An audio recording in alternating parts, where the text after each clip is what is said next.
ټیک ټاک کې کم یو داسې قوم دی چې په دنیا کې د ټول نه زیاتې کنځلې کوي. د څلورو قومونو نومونه اخلم او څلور نمبر یې د تقدم خامخا په کمنټ کې جواب راکړئ.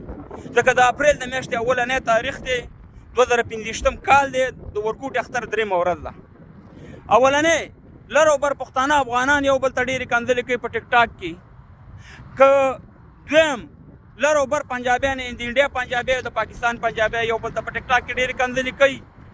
دریم که لر او بر جرمنیان ځکه جرمنیان هم په دوه تقسیمو برلین دیوال یې منځ کې خو سره یو شو هغوی یو بل ته ډېرې کنځلې کوي په ټیک ټاک کې. څلورم که لر او بر چینایان ځکه چینایان هم په دوه تقسیمه دی یو تیوان دی یو خپله چین دی هغوی یو بل ته ډېرې کنځلې کوي. څه شوله پښتانه قسم په خدای دی چې دې ټیک ټاک ته سر نشي راښکاره کولی.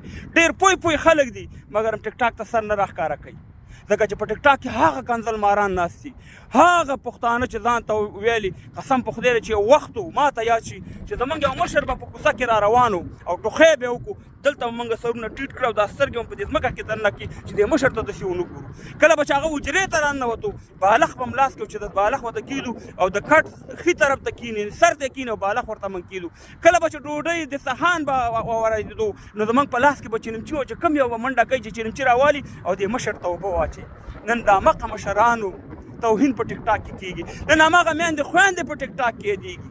زه دې کنځلمارانو ته یاران یم چې یا تاسې مور لرئ تاسې خور لرئ تاسې قوم لرئ تاسې ورور لرئ تاسې ښځې لرئ چې دا کنځلې او بدې ردې م راغستې دي.